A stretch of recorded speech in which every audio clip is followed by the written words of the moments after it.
The emergency beacon screamed across 17 star systems before anyone bothered to answer it. That should have been our first clue, really. When the Qar'thex Dominion, those 8-legged nightmares who'd been eating smaller civilizations for breakfast since before my ancestors crawled out of the birthing pools, sent out a distress call. Well, you don't expect the cavalry to show up wearing sneakers and drinking something called coffee. But there they were. The humans. I'm Vex, by the way, Chief Strategic Analyst for the Galactic Council, which is a fancy way of saying I get paid to watch disasters unfold and pretend I saw them coming. 14 years of service, 3 decorations for excellence, and not once did my training prepare me for what happened next. The Qar'thex had picked a fight with the Shra'kaan Swarm, because apparently having razor-sharp mandibles and acid spit makes you forget basic math. The swarm numbered in the billions. The Dominion had maybe 30 million soldiers. Even my nephew could calculate how that ends, and he still can't figure out which tentacle goes in which suit sleeve. So the Qar'thex, swallowing whatever pride fits inside their grotesque thoraxes, called for help. And the humans said yes. We appreciate the opportunity for diplomatic relations, their ambassador said during the council session. Her name was Victoria Kaine, and she had this smile that made you want to count your appendages after shaking her hand, just to make sure they were all still attached. We're happy to assist the Dominion in their time of need. My colleague, Drath of the Seventh Moon, leaned over to me. They seem pleasant enough? Oh, Drath. Sweet, naive Drath. He'd also thought the carnivorous plants on Theta 9 were decorative, right before they tried to decorate themselves with his internal organs. Some beings never learn.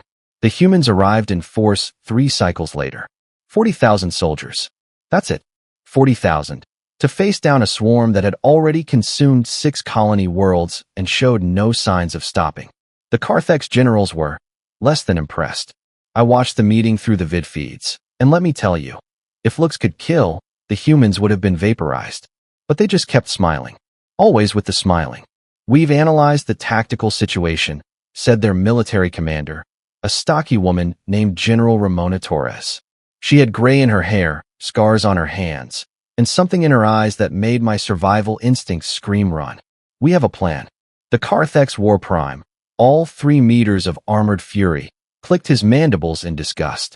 Your numbers are insufficient. Your weapons are primitive. Your species has been spacefaring for barely 200 rotations. What could you possibly offer? Torres smiled wider. Creativity. That word. That single word. I've replayed that moment 6,000 times, trying to pinpoint exactly when everything went sideways. I think it was right there. The Shra'kaan Swarm attacked the Dominion's last major stronghold on the planet Kexvar exactly 4 days later. 3 billion warriors, moving like a living tsunami of claws, teeth, and biological warfare. The Qar'thex had fortified every major city, set up artillery positions capable of punching holes through small moons, and said their prayers to whatever gods appreciate creatures that dissolve their enemies from the inside out. The humans? They evacuated the cities. All of them. Every single Qar'thex civilian was moved to orbital stations within 48 hours. The War Prime went absolutely ballistic. You've surrendered our world without firing a shot. This is cowardice. This is strategy, Torres interrupted. Her voice had gone cold. Ice cold. The kind of cold that makes you realize you may have fundamentally misunderstood the universe. Trust me. Give us 1 week. The swarm landed on an empty planet. They poured through abandoned cities, searching for prey, finding nothing. Confusion rippled through their collective consciousness. I could monitor it all from my station, watching their biosignatures scatter and regroup, scatter and regroup. Then the humans activated their devices. I need you to understand something. The Galactic Council has rules. Lots of rules.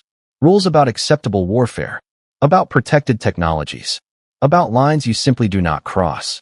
Humanity had signed every treaty, agreed to every restriction, nodded along with every limitation. But here's the thing about humans.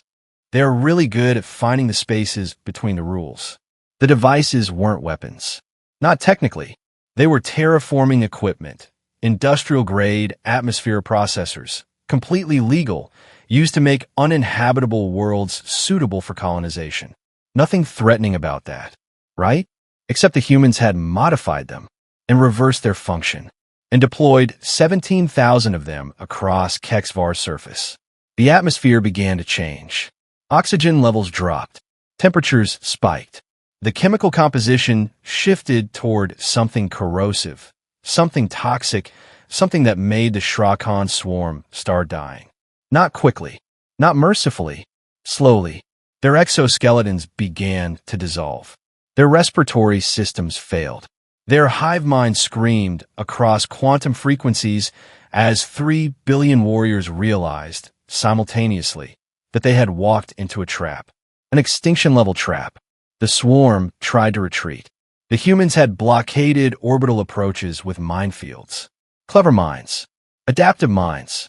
Minds that learned and evolved their detonation patterns. Because apparently when you tell humans they can't use artificial intelligence in weapon systems, they just make the weapons themselves capable of learning. Totally different thing. Technically, I watched it all happen. Watched the greatest military force in known space get systematically exterminated by a species we considered barely worth a footnote in galactic history.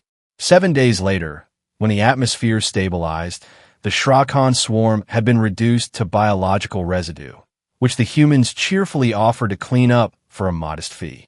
The Qar'thex War Prime stood in the command center, all 8 limbs trembling. You committed genocide. Torres met his compound eyes without flinching. No, War Prime. We committed pest control. There's a difference, legally speaking. We checked, and that smile, that same smile, I finally understood what it meant. We'd invited predators into our galaxy and called them friends. The Dominion threw the humans a celebration, honored them as heroes, offered trade agreements, technology exchanges, territorial concessions. The humans accepted it all with grace and gratitude. But I noticed something. In every negotiation, in every discussion, the other species spoke a little softer when humans were in the room, stood a little straighter, measured their words more carefully. Fear dressed up as respect. Respect that tasted like survival instinct. And me? I just kept wondering what other tricks they had hidden in those spaces between the rules. What other creative solutions they might deploy if someone made the mistake of becoming their enemy instead of their friend. The problem with being proven catastrophically wrong about something is that you start questioning everything else you thought you knew. I began reviewing humanity's file. All of it. Every first contact report, every cultural analysis, every psychological profile our best xenoanthropologist had compiled. It turned out we'd missed some things. Important things. Like the fact that humans have been practicing warfare continuously for their entire recorded history. Not occasional conflicts, not periodic disputes. Continuous, unbroken, creative, evolving warfare for over 10,000 years. They have museums dedicated to it. They write poetry about it. They create entertainment about fictional wars that never even happened, just for fun, just to explore new ways things could go wrong. They're really, really good at it. The Galactic Council convened an emergency session 6 weeks after Qar'thex. 53 species sent representatives. The chamber was packed. Everyone wanted to discuss the human question, though nobody wanted to phrase it quite that way. Too direct, too honest. Ambassador Kaine sat in the human delegation seat, still wearing that smile, still radiating that unsettling cheerfulness. Like she knew exactly what we were all thinking and found it absolutely hilarious. The speaker, a methane-breathing blob named Qar'thex from the outer reaches, initiated the discussion. The Council recognizes the extraordinary assistance humanity provided to the Qar'thex Dominion. However, concerns have been raised about the methods employed. Perhaps we should discuss additional regulations on atmospheric modification technology. Of course, Kaine said smoothly. We're always happy to participate in regulatory discussions. Cooperation is what makes the galaxy go round, after all. Drath leaned toward me again. He'd been doing that a lot lately, seeking reassurance. See? They're reasonable. We were worried for nothing. I didn't answer. I was watching a human in the back of their delegation. Young guy. Couldn't have been more than 30 rotations old. He was taking notes on a data pad, but his expression, he looked bored. Actually bored. Like this whole thing was tedious paperwork between more interesting activities. What kind of species finds galactic diplomacy boring 6 months after first contact? The kind that's already planning 3 moves ahead. That's what kind. The Qar'thex, meanwhile, have become humanity's biggest supporters. War Prime Qar'thex himself spoke during the session. The humans saved our civilization. Their methods were unconventional, yes, but effective. Perhaps effectiveness should matter more than tradition. Several delegates shifted uncomfortably. The Qar'thex have been the galaxy's bully for centuries. Nobody liked them, but everyone respected their military prowess, their strategic thinking, their ruthless efficiency. Hearing them praise another species, hearing them admit someone else was better at violence than they were, sent ripples through the chamber. Dangerous ripples. Then the Vrek Consortium made their move. The Vrek are, how do I put this delicately? Imagine if greed evolved consciousness in a starship drive. They controlled 70% of the galaxy's trade routes through a combination of shrewd business practices and strategic piracy. Not enough piracy to trigger military responses, just enough to keep profit margins healthy. Their representative, a snake-like creature named Thessel, slithered forward during the open forum. The consortium would like to propose a formal trade partnership with humanity. We're prepared to offer very favorable terms for human goods, technology, and military consultation services. Military consultation services. There it was, out in the open. Kaine's smile didn't change, but I swear the temperature in the room dropped 3 degrees. How generous. We'll certainly consider your proposal. Though I should mention, we've received similar offers from the Halcyon Federation, the Trill Confederacy, and the United Clusters. Popular week for us. Everyone wanted humans on their side now. Everyone wanted access to that creativity, that strategic flexibility, those convenient blind spots in their moral code when it came to protecting allies. Within 2 months, humanity had signed mutual defense pacts with 14 different civilizations. 14. In 2 months. It took most species centuries to build that kind of diplomatic network. But here's what really kept me awake during my rest cycles. Humans didn't just offer military support. They offered everything. Educational exchanges, cultural programs, scientific collaboration, economic partnerships. They were weaving themselves into the fabric of galactic civilization so thoroughly, so quickly, that trying to remove them would tear everything apart. Brilliant. Terrifying. Brilliantly terrifying. I started noticing other things too. Small things. Human music spreading through entertainment networks. Human food becoming fashionable on cosmopolitan stations. Human idioms creeping into galactic standard. They were conquering us with culture while we were busy worrying about their weapons. The Shra'kaan Swarm incident became known as the Kexvar solution. Military academies across the galaxy began teaching it as a case study. The humans offered to send instructors. Most accepted. 6 months after first contact, a human named Marcus Webb published a paper on adaptive defense strategies that revolutionized galactic military theory. 8 months in, a human restaurant opened on the capital station and had a 6-week waiting list. 10 months in, human fiction became the most consumed entertainment content across 3 sectors. They were everywhere, in everything, and they did it all while smiling, saying please and thank you, and insisting they were just happy to help. I finally requested a private meeting with Ambassador Kaine. She agreed immediately and met me in a quiet observation lounge overlooking the nebula outside the station. She was drinking that coffee stuff again. It smelled like burned dirt and broken dreams. Analyst Vex, she said warmly. What can I do for you? I decided to be direct. My species values honesty, even when it's uncomfortable. Are you conquering us? She laughed. Actually laughed like I told a genuinely funny joke. Conquer? No. Conquering is expensive, administratively complicated, and historically tends to end badly. We learned that lesson a few times in our own history. Then what are you doing?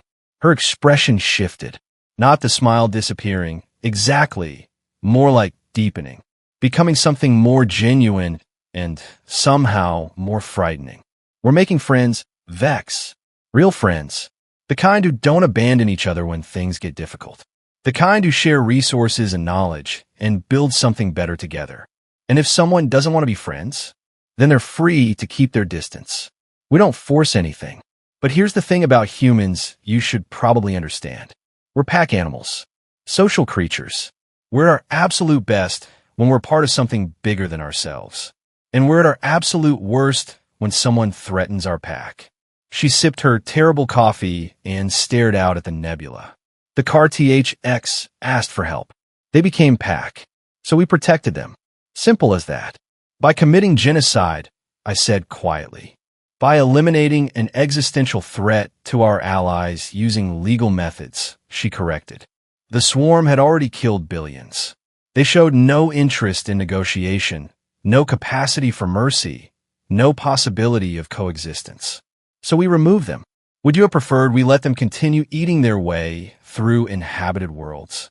I had no answer for that. I still don't. Kaine finished her coffee and stood. You're afraid we're predators, Vex. You're right. We are. But here's what you're missing. We're selective predators. We choose our prey carefully. And right now, right here, we've chosen the Galactic Council as pack. That means something to us. That means everything to us. She turned toward the door, then paused. Oh, and Vex, if you're going to keep monitoring our activities, at least use better encryption. My 12-year-old nephew cracked your surveillance protocols before breakfast. Then she was gone, leaving me alone with my thoughts, and the growing certainty that the galaxy had changed in ways we were only beginning to comprehend. The humans came as allies. That part was true. But what we didn't understand until too late was that humans don't really distinguish between allies and family. And they protect family with a creativity, ruthlessness, and determination that makes even the Qar'thex look gentle. We invited them in. We asked for their help. And now they're here to stay, woven so deeply into our civilization that removing them would destroy us. Maybe that was the plan all along. Maybe it wasn't. Honestly, I'm not sure it matters anymore. The galaxy learned something important. Humans are scarier than enemies. Because enemies, you can fight. Enemies, you can predict. Enemies stay on the other side of clear lines. But humans? Humans become family. And there is nothing, absolutely nothing, more dangerous than something protecting its family. I filed my report to the Council. Recommended continued close cooperation with humanity. Suggested we never, ever give them a reason to reconsider our pack status. It was approved unanimously. Welcome to the new galactic order. We hope you survive the peace. If this story entertained or taught you something, please like and subscribe to our channel. It really helps us grow and bring you more stories like this. Thanks for watching, and see you in the next story.